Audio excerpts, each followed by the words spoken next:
Your airlock just stopped moving, but your fermentation didn't stall. However, your pH reading might be wrong. The Milwaukee MW102 Pro Plus is not the issue. It's a top-tier tool. But it only tells you the truth if you do your part. Calibration, temperature handling, and proper probe care. Miss one of those, and the meter can still look perfect, while the number drifts just enough to push you into the wrong decision. In this video, I'll show you exactly how I use the MW102 Pro Plus for mead so you can trust your pH readings and stop chasing phantom problems. We'll cover the specs that matter, the right storage solution so your probe stays healthy, how the ATC, which is the automatic temperature compensation, affects your readings, and the one end of process mistake that makes people age mead that was never balanced to begin with. The meter is a tool, but only if you use it like one. So my mission here is to help home mead makers understand the science and avoid expensive mistakes. So if you want to support the channel, please like and subscribe so I can keep making these deep dive videos. We're going to cover the exact specs that prevent you from guessing, why storage water is actually a poison, how ATC, again the automatic temperature compensation, can safely save your readings, and the one mistake at the very end that makes beginners waste months of aging mead that never had a chance. The Milwaukee MW102 Pro Plus is not a toy. Now, to keep those readings honest, you have to use the automatic 2-point calibration. If you're a casual maker, do this one time a month. But for best results and to stay inside the meter's stated accuracy, calibrate before each day's use.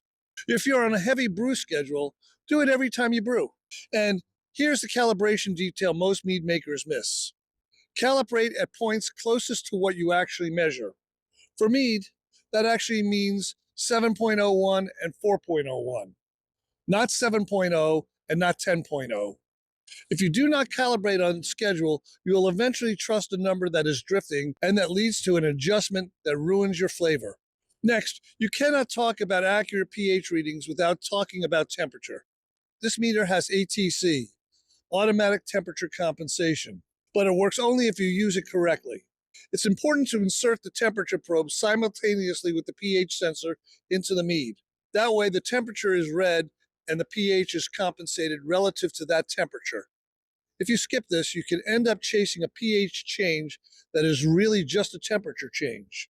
Now let's talk about the part that quietly kills pH probes.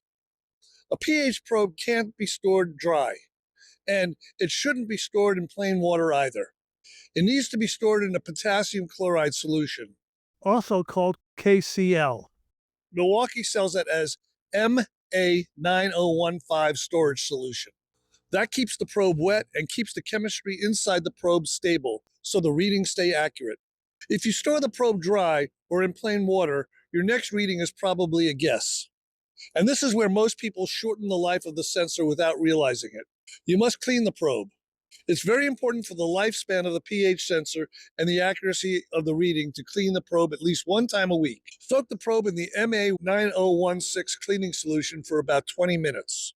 Then remove the probe and rinse it with distilled water. After that, put the hard plastic cap back on the pH sensor. Fill the cap with the MA9015 storage solution up to the marker on the outside of the cap. That routine is not optional if you want stable readings and a sensor that lasts. And when the probe eventually dies, do not throw the whole $100 plus unit in the trash. You can replace the pH sensor.